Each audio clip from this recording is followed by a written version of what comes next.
Good morning. We are here because we prepared a lawsuit against Vista Maria. We intend on filing it within the next 30 days. The reason we prepared this lawsuit, the reason that these victims and survivors are here, is because we believe that what happened at Vista Maria was a real-life version of the Hunger Games. I don't say that for shock value. I say it because these young women that we've spoken to describe a place where they felt like they were in survival mode every day. These are the most vulnerable people in our society. These are young, minor women prisoners. Don't get more vulnerable than that. They came to Vista Maria, most of them because they were abandoned by their parents, or by society, and they came there for protection. But what some of them received was just nothing short of exploitation. Like I said, some of these young girls were placed there for no fault of their own, being abandoned and other stuff, similar to that. And the ones that were in a foster care environment bounced around. They all say that the worst experience of their life, that some of them have been and had to go to multiple foster care environments, but they say that Vista Maria was singled out. It was significant, like the worst experience they've had ever. Nothing compared to what they experienced there with other foster care environments. The protection they needed from Vista Maria did not happen. And the lawsuit that we're going to file is going to lay out all the details that they've experienced. I want to make something clear. This is not just one girl. We've spoken to dozens of girls that were there spanning decades. Girls who didn't know one another. And so it's not a coincidence that every single one of them says pretty much the same exact thing about their experience. If one girl were to say it, we would say maybe this is an isolated incident. Two girls that were there at the same time, if 10 girls that were there at the same time are saying the same thing, you would question. But when close to 50 different young women, some of them in their mid-30s, some of them in their mid-20s, some of them still teenagers, are all saying the same thing, you're gonna believe that.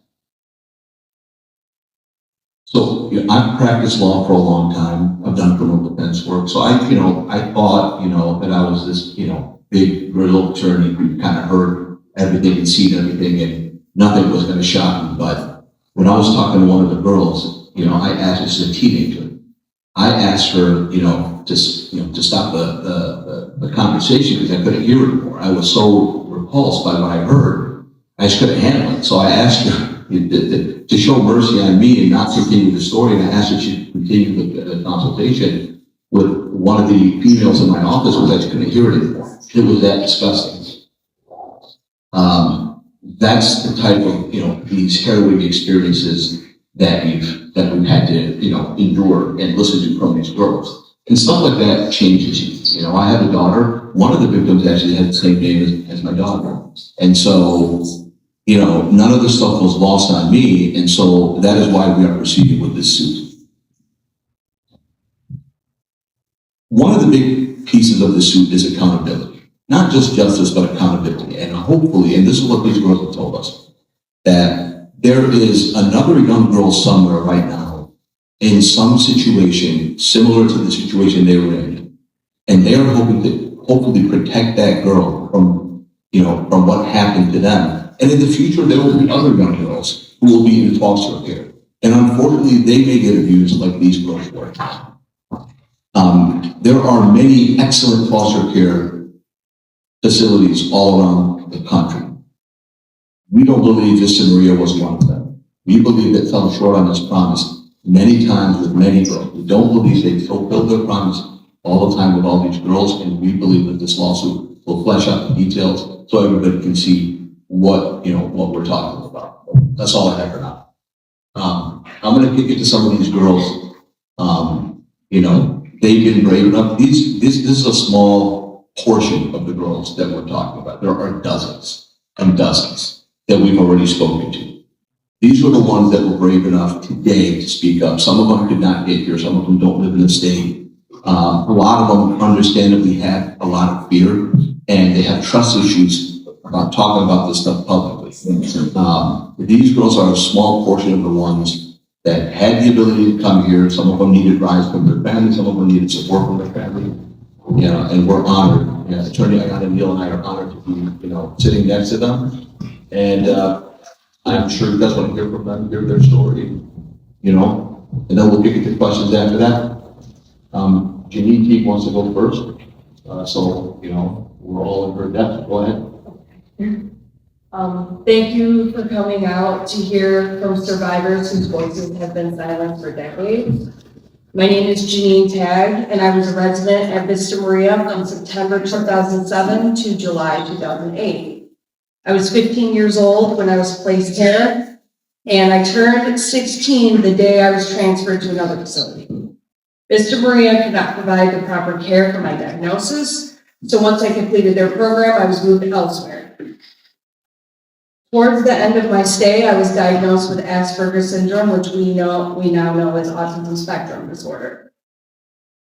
This diagnosis came after my mom raised concerns about the severe side effects I was experiencing from medication changes and the constant distress I was in.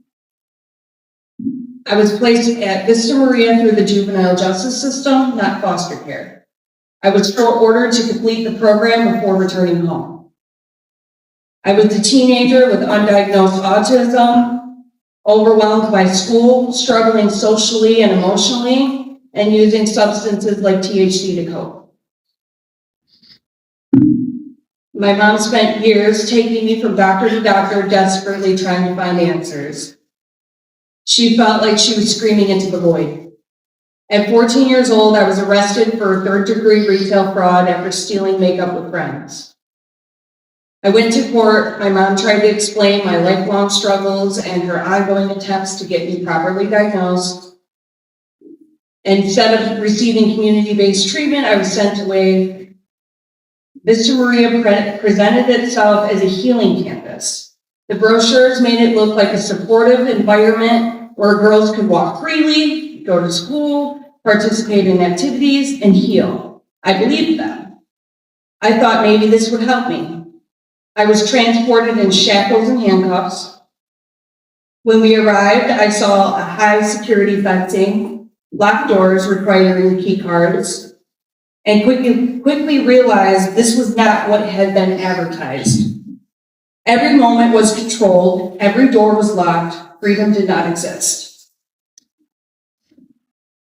Within weeks, my medication was changed, my ADHD diagnosis was switched to bipolar disorder, and I was placed on heavy antipsychotics and antidepressants that cause hallucinations, psychosis, and suicidal thoughts. I begged for help. I told them the medication was harming me. I was ignored. They would not allow refusal of medication. They would just crush up the pills and they force them on us. The first time I resisted, I was restrained and injected with a medication that left me unconscious for nearly 2 days. When I woke up, my clothes had been taken and I was placed on constant observation. I was watched while I showered. I was humiliated and stripped of my dignity. Restraints were routine. Staff frequently used excessive force. I suffered multiple injuries and required physical therapy. I had staff place their knees onto my back despite documented injuries. Children were restrained until they could barely breathe. We screamed for help. We were told if we could scream, we could breathe, which is medically false. After these restraints, many of us had broken blood vessels in our faces and our eyes. These are signs of lack of oxygen. We were being suffocated during these restraints. I personally experienced approximately 150 physical restraints and about 60 forcible injections in just 8 months. Violence was normalized. Staff once pulled a fire alarm to bring everyone to the cafeteria and encouraged the girls who had fought the night before to fight again so they could watch. Staff jumped into the fight and called it restraining. Girls were seriously injured during that incident. Leadership failed us. Instead of protecting children, they protected the institution. Vista Maria was being paid hundreds of dollars per day per child. Yet there is no accountability, no reform, only image management and silence. We were told that this was our fault, that we deserved it, that our trauma was the consequences of our mistakes. That message broke something inside of me. When I left, I was not healed. I was conditioned, I was terrified, and I was traumatized. Within weeks, I began using heroin. My life spiraled. I lived in abandoned houses in Detroit. I became addicted to fentanyl. I engaged in high-risk behaviors that should have killed me. Today, I stand before you 6 years of recovery. Because of my trauma, I could not enter traditional rehab. It put me back in fight or flight. Medication-assisted treatment and harm reduction saved my life. I was met with compassion instead of punishment, support instead of shame. Today, I work in harm reduction in Detroit. I meet people where they are. I help them stay alive until they're ready to change. And I can tell you, the number of individuals who were once in facilities like Vista Maria or Vista Maria who are now unhoused, addicted to substances, and trapped in a cycle of exploitation is absolutely devastating. Many of the girls I lived with are no longer alive. Many are still too afraid to speak. And to every survivor who thought no one would believe them, I want you to hear this. We believe you. I believe you. And if we don't speak, the cycle continues, and children will keep paying the price. Thank you. I'm very, very proud of you to say that. Just one more thing I want to say, based on what Janine said. Obviously, you're going to see a common thread with these girls. And the common thread will be that there's an underbelly in society that unfortunately exists on dealing with youth that have either been abandoned, don't have parents to take care of them, and they're thrown into a system. They're thrown into like a meat grinder system. And I just want to condition you for what you're going to hear from these other girls, but that's essentially what she's describing as she was part of the underbelly. It's really unfortunate. So, okay, who wants to be number two? Leah, you want to talk now? Elena, I go by Leah. Vista Maria was a place where time felt heavy and wrong, like the air itself pressed against my chest. I walked through those doors hurting, but I didn't know the pain waiting for me would crave itself so deeply into who I was.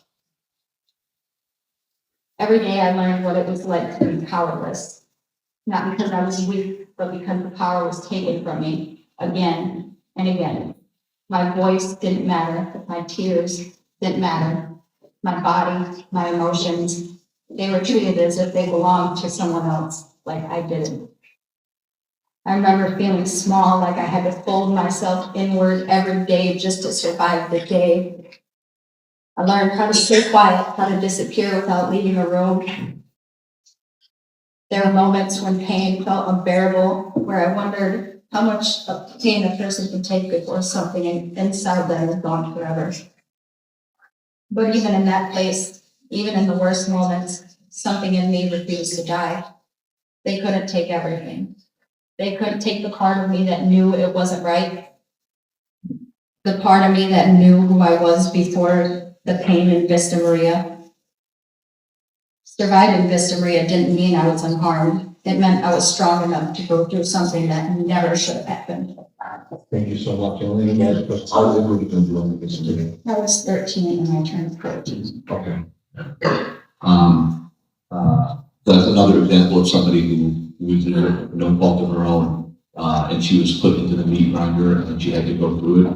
Thankfully for all of us, she survived and she's with us now. Not a lot of girls, not a lot of women did. Some of them did not survive.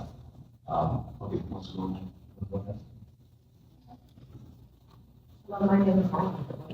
Yeah. Hello, my name is Michelle Coombs. I was placed into Vista Maria for foster care. I was in there between 2008 and 2009. When I first got there, I was told that he would help me I didn't expect it to experience the horror that I experienced there. I did not only deal with physical, mental, and emotional abuse, I also dealt with sexual abuse. I want to explain why I'm doing this in case there's anybody else that went through what we all went through. I want them to speak up and know that they're not alone. After I got out of Vista Maria, I was placed in a twice. After they covered up everything, they released me back to my mother, and she was still very much on substance abuse. And unfortunately, I was placed back into Vista Maria 3 months later into a different building. Still to this day, I struggle with trust issues, especially towards men, for what I experienced.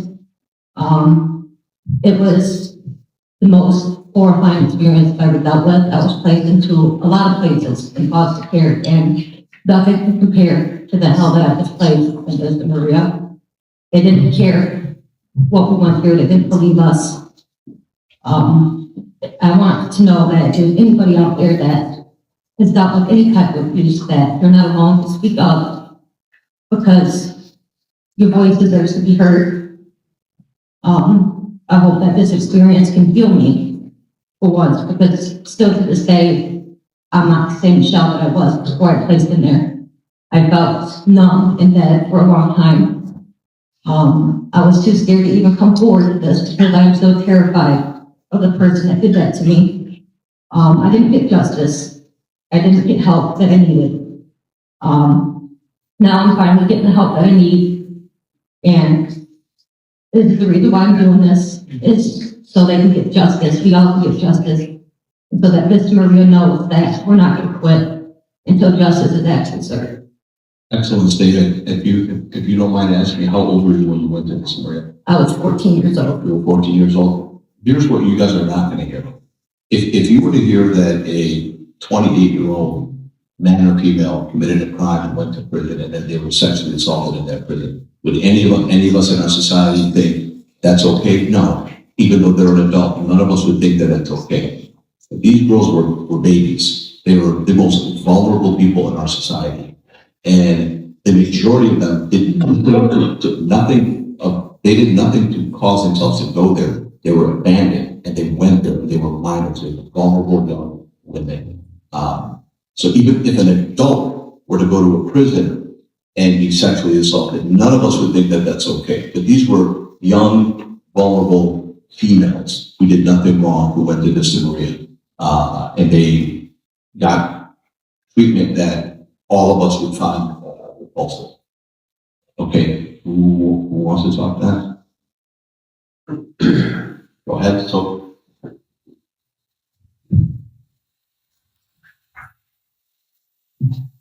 My name is Sophia Knobloch, and I was at Vista Maria in like 2020. When I was 12, I went there at first, and I was there from 2020 until 2021, and then I left, and then I came back and was there from 2021 again until 2024. And I'm 17 now. I feel like Vista Maria was actually like literally the worst times of my life.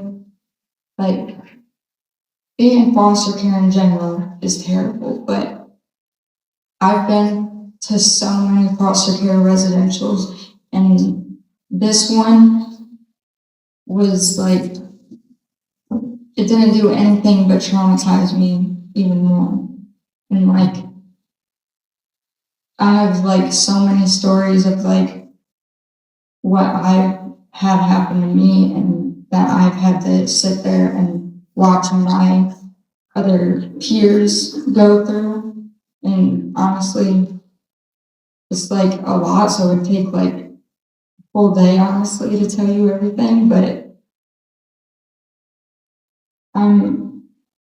I'm sitting here because like I feel like all of us girls who had to go through that and experience that, we all need to be heard. Like even when I was in Vista, I would sit there and tell my workers all the time everything that was happening. No one believed me. No one believed anyone. And now it's like I feel like we're finally getting our chance to speak up and tell everyone what's been happening and what happened. And like every night I would just pray that someone would actually believe us, you know.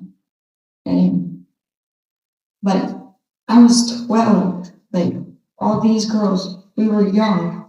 I mean, I'm still young, and no one should have to sit there and go through that at such a young age. And a place that's for mistreated girls. But yet they were saying they're mistreating us the whole entire time. I feel like no one should have to go through that, and we all should be heard. And I mean, I feel like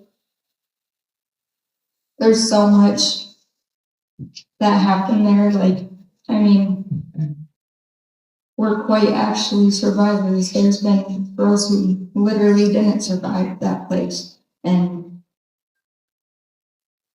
I'm just grateful that we can sit here today and be heard. How old, you're 17 now, right? We're all grateful for you being here. How many of us, when we were 17, could sit in a room full of cameras and lawyers and talk about abuse that we received? I couldn't have done it. I would have ran away. I wouldn't have been able to do what she said. She's sitting here and she's doing it.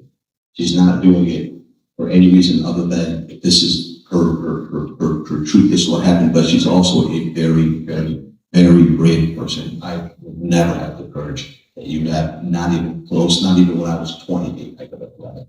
So this is awesome. Thank you for doing this. Okay, who else wants to talk? Is there nervous? You want to go? Anything you're in. My name is Linda Milano. I was in Vista between 15 and 17. I spent my 15th birthday at BSC and was transported to the residential area after that.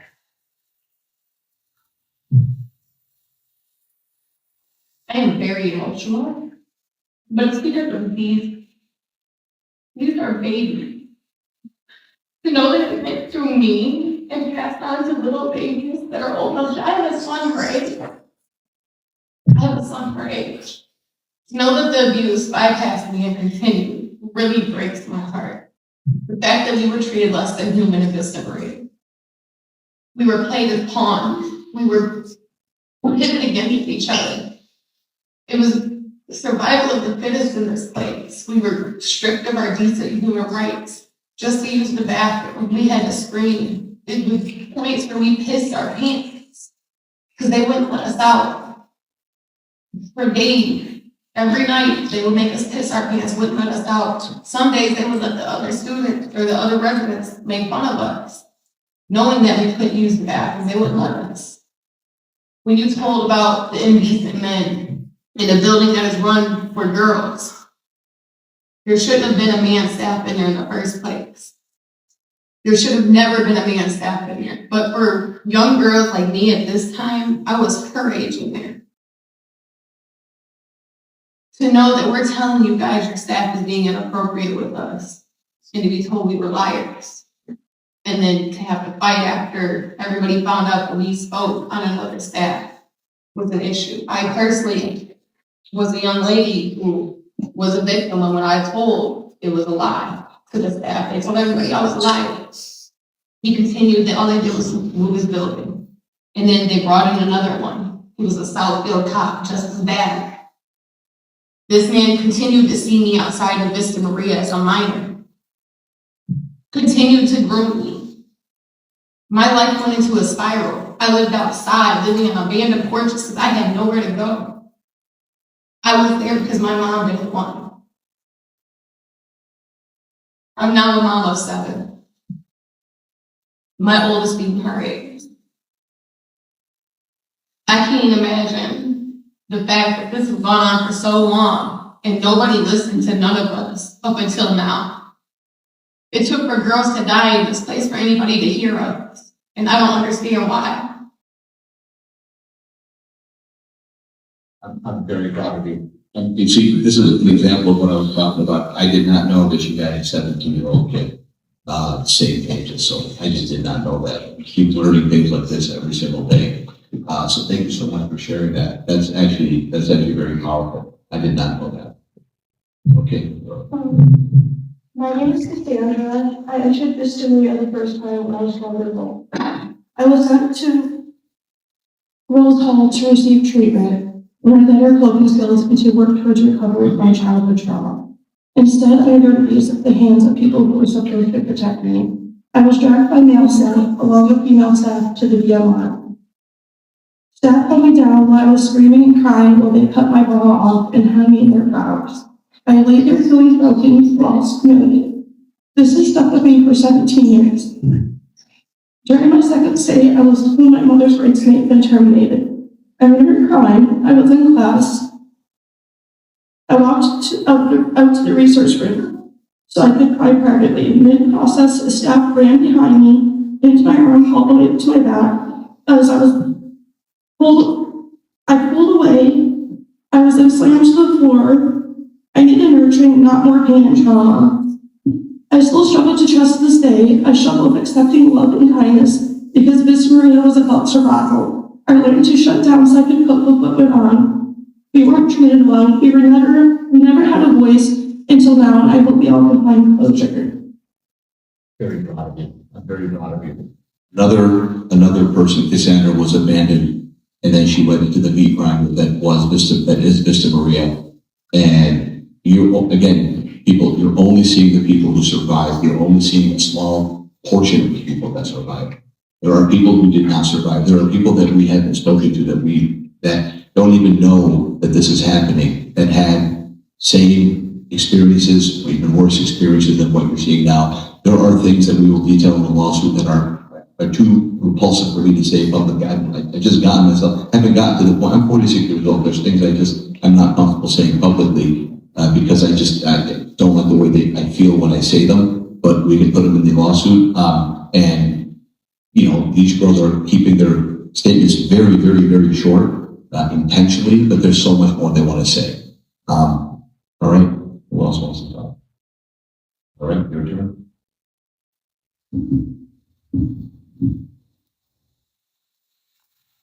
Hello, my name is Amber from Alabama. I was in and out of this arena from 2003 to 2010. I was a foster child who was also a runaway and ran away a lot. Today I'm here to speak for myself and all of the ladies, especially the ladies that are no longer here to speak for themselves.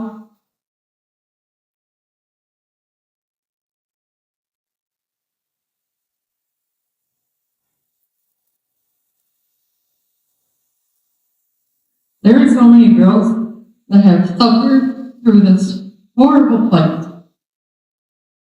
This place is meant to help girls who are struggling. Not harm them, not damage them, not cause them trauma. This has been going on for years. No one listened. It took everyone, so many girls,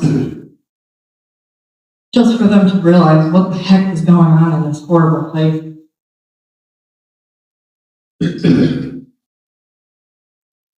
A lot of us still suffer from self-harm, anxiety, other medical problems that came from this place. This place is a horrible place. Don't send your kids here. There's other places to help them. I'm here with all of these girls who stand together and get justice for a place that we all were at. Our lives mean something. Every single one of ours. And we are here to take back our lives. That's it. Thank you. Thank you so much. Thank you. All right, are they comfortable saying something?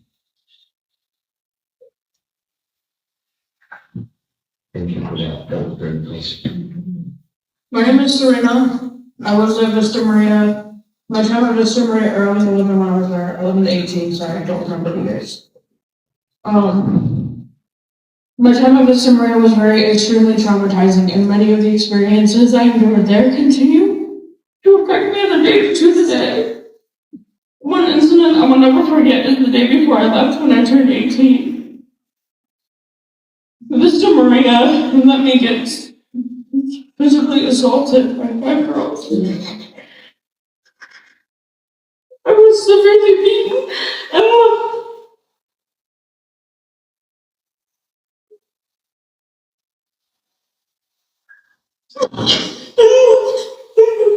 black eyes to the point where I could barely open them.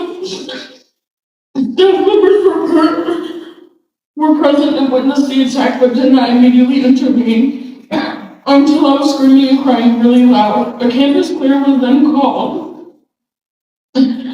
One of the male staff had then threw me into my room locked the door and walked away. And then I was brought to the BMR in Rose Hall, which is like a behavior management room, and they took off my clothes and placed me on 100% Vicodin. I could not leave for a couple more months. But I have to say, How old were you when you went to Vista Maria? You I told was 11 years old and graduated at 18. You were there from 11 to 18, and you were abandoned, and that's why you went there, right? Yes, sir. Okay. 11 years old, and how old were you roughly when you were beaten and you had 2 black eyes? I had just turned 18 and aged out. I was trying to age out because I thought I was going home. Okay. All right, guys, that's kind of all they have to say for now. And we can open it up to questioning. But again, like I said, there's tons more stuff that, I've asked them not to say because I personally not comfortable discussing it. But it is what it is. So, all right, we can open it up to questions. Yeah. My name's Kara, I'm with the Detroit News. It seems like a common theme for all you guys that we're trying to tell people about what was going on and nobody did things. Who were the people that you told that didn't do anything? I told staff, told the supervisors there. I told my social worker who placed me into that place, my foster care worker. They both did not believe me. What they did is covered it up and sent me back to my mother, who's still very much on drugs, to not file a case. I never know what happened to the person that assaulted me. I don't know if he went to jail. I don't know if they fired him.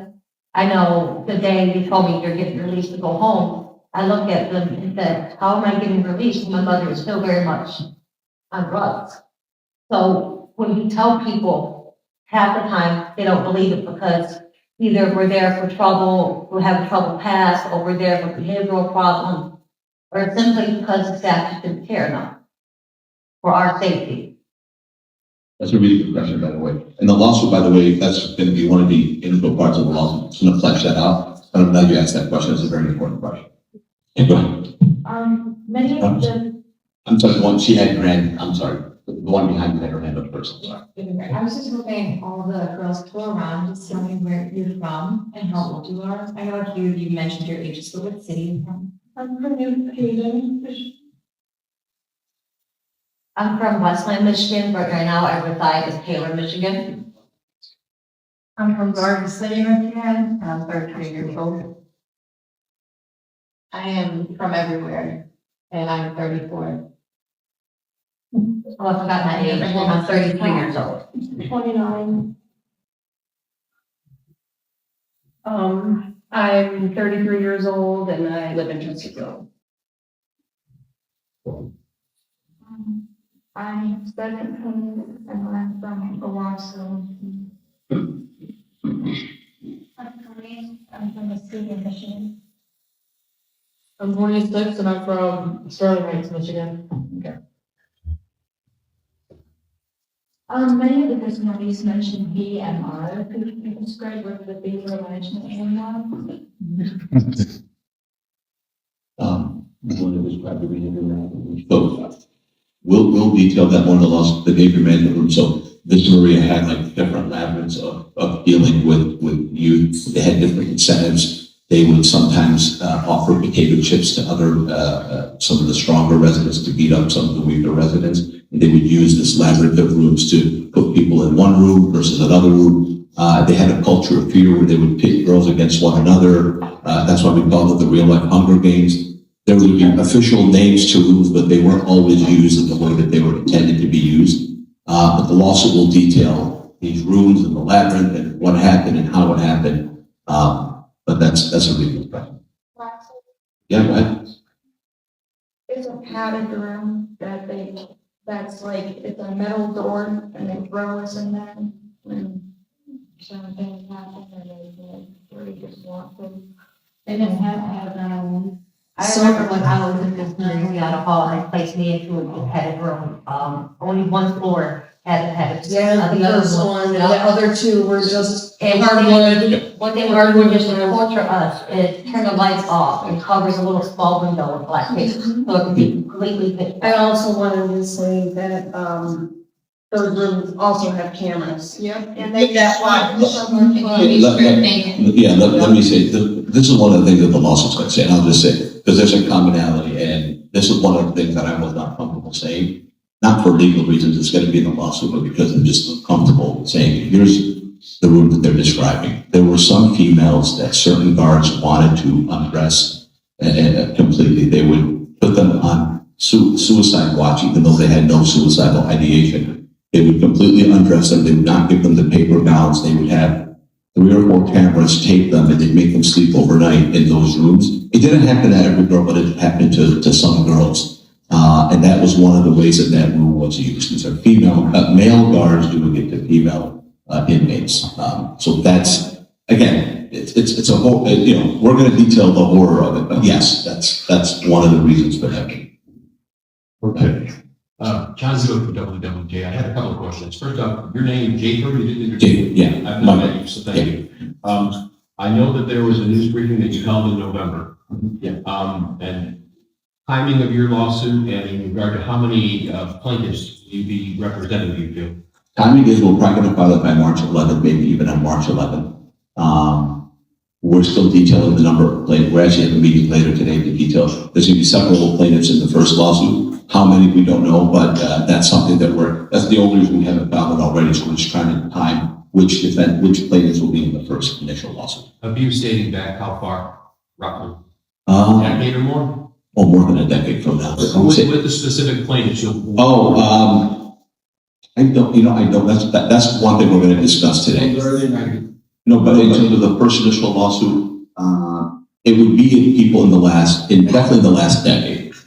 My last question, I could ask a lot of questions. Sure. And I do want to share on a personal basis. Thank you for sharing your stories. Who dropped the ball? I've read articles about Dearborn Heights police saying they've had many calls. Great question. As a layperson, I've heard of these things from the periphery. It's stunning to hear these allegations. Is this a state oversight issue? How does this happen? Man, it's almost like you knew the best question, the most complicated question to ask. I'm glad you asked it. So that is what we've been debating. So I can tell you the answer to this. Many people at Vista Maria dropped the ball. When I'm a skeptical person. So when one of my 2 co-counsels on the case called me in September, they told me I heard the story with this one victim, 1, 2, 3, 4, 5. I said, I don't believe it. Let's talk. We'll talk. And then I called them after. I said, it's got to be an isolated incident. There's no way that this is what an institution like Vista Maria would do. Because, I was a criminal defense attorney dating back to 2006, and I knew of Vista Maria. I knew, Dearborn attorney in Dearborn's facility. And then second person, the third person, the fourth person. Then we started seeing a pattern. And then it jumped from girls that we'd spoken to that were there recently to girls that were there over a decade ago. And they were saying the same thing. They never heard of one another. It was the same story. And so the answer to your question is, Our opinion is it was pervasive, it was cultural. We will detail in the lawsuit why we believe it was cultural. We're not just jumping to that conclusion. We believe that we also have one of we call them inmates, even though Vista Maria will call them residents. Several of them said that they complained to the state of Michigan, to the person assigned to the state that placed them there, and they say, here's what happened to me. I was sexually assaulted. Here's exactly how. Here's exactly the date. Here's exactly why it happened, how it happened. And they would tell them, there's nothing we can do for you right now. We have nowhere else to put you. So we believe that it was pervasive and multiple different layers of people fit. I can't see how you could run a facility and maybe even the board of directors wasn't aware of it. But that's going to be part of the thing that we lay out in the lawsuit. Yeah. Hi, Scott Walczak, Fox 2. My question is for the survivors, whoever wants to speak on this. What does justice look like to you? That place being shut down so it never happens to another young girl. The building to be torn down, nobody needs to occupy it. There are too many of us and too many other children that are gonna be placed into a place like that, and the same thing is gonna be a repetitive cycle. Disgusting repetitive cycle. Nobody deserves to be in Game that cycle. Thank you. Hi, Eli Newman with Bridge, Michigan. For the survivors, it sounds like some of you were in other residential treatment programs. And I guess I'm wondering how unique was the experience at Vista Maria versus some of these other facilities? I was placed into multiple places after Vista Maria, and I've never once experienced any type of heat at those places like I experienced at Vista Maria. I was placed into a mental hospital called Hawthorne, who got me on the right track. I developed an eating disorder to help me with that. I've never experienced abuse at any other place except Vista Maria. This is important, actually. I want to ask a question. So, but what you're saying is it's possible to be in foster care and be helped along and been benefited. It's not just that you're in foster care so you have to be sexually abused, assaulted, Hunger Games, physically abused, put in fear, right? Would you guys all agree that any of you who had another experience with another foster care, have you at least been at least one foster care place that has helped you? Yes. Okay, that have helped them, yeah. So again, that was another part of our due diligence, Ayana, Luce and I, is, was it different? Yes, it was different. I'm glad you asked that question. So I was placed in after Vista Maria when I graduated from College Hall called Girls Town. They had not one male staff that worked there. Everyone was female. They had a rule that if there's all females, there should not be not one male resident taking care of these females. I like that. That place got me the help that I needed. It's in Belleville, Michigan. They treated the girls great. We had more freedom than what Vista Maria had. We were able to go on field trips. We were able to go out for dinner. We were able to go outside without being watched. Yeah, I was in a Belleville High School. I was actually in a regular high school instead of a mental program high school. I was, You done? I'm done.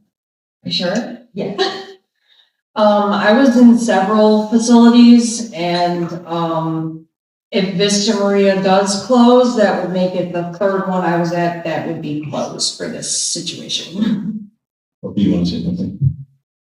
I've been to almost like every residential in Michigan. I can list them all. And I'm sure, like, I knew everyone right, and you guys just knew it. The girls now, terrible. Terrible now? Yeah, when I was there, it wasn't bad. I'm just saying, like, yes, there's places that have helped, but my experiences, it's all just, honestly, they're just bad. So this is all happening at a time where we're hearing across the nation that there are residential facilities that handle at-risk youth and men and women that are getting what people are calling a reckoning of this type of care. What do you want viewers who are hearing about this from the stories that we've been covering since this kind of all came out? What do you want them to understand about how significant it is for this to happen here and what you're hoping to accomplish. I like the word reckoning that you used. If you don't mind, I'm going to use that. I'm not going to give you credit. Fine, you can have it. I like that word. That describes what I wasn't going to use the word reckoning. I like it. That's what I was going to describe is these girls want a reckoning, but also there's other young girls, some that are not even born yet, that will need foster care in the future. It's just part of unfortunately the human experience is that there will be young girls in the future who won't have parents for whatever, no fault of their own, and they're going to need foster care. And again, there are many great foster care environments. You don't have to have, it's not like you have to have two parents in the household or you're abused and beaten, etc. So it doesn't have to be that binary. So that's kind of what they're hoping to accomplish, because we've spoken to all of them. At the end of the day, that's what they're hoping this will happen, is to bring awareness. You use the word reckoning. I like that. That describes what they want. When did you first get involved, and when did you start getting involved? I would say September of last year. September or August, one of those 2 months. How did it come across your? Attorney Lushai, he had a lot of people reach out to him. He's a well-known attorney, and he reached out to me. We struck up a conversation. Like I said, I'm a skeptic, so I didn't believe it. That was the first time in my career that I had come across a fact pattern like that. I'm thankful to him for bringing it. If it wasn't for him, this wouldn't have been brought to light. So that's how I got into it. Yeah. Not to change subjects, but I am curious with the national focus, international focus on the Epstein case that seems to pound every day. Do you think that has any impact on what you're bringing in public discourse? That's a great question. I didn't think about that. I did not think about that. The answer is yes. Yeah, the answer is yes. Yeah. I did not think about that. Thank you. I think it will, because the Epstein case is, human trafficking. Again, another thing that Moose was telling me is, he said these girls were trafficked. Again, I fought him on it for months. We fought. I don't know about that. Trafficking is a big thing. And he said trafficking is a thing.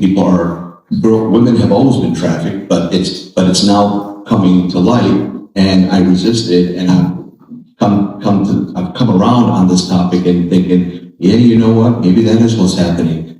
So now that we bring up the Epstein case, I think it absolutely going to aid these girls and other girls. There's other stories that we don't even know about yet that will come to light. And I think that the Epstein thing would be the genesis of this purge that we're probably going to see in society. Well, the reason I ask is several of the people speaking talked about, people believing them. And just talking about it before, but having it fall on deaf ears, and I don't know if in your view the public discourse is at the right time, or maybe the egg cracks.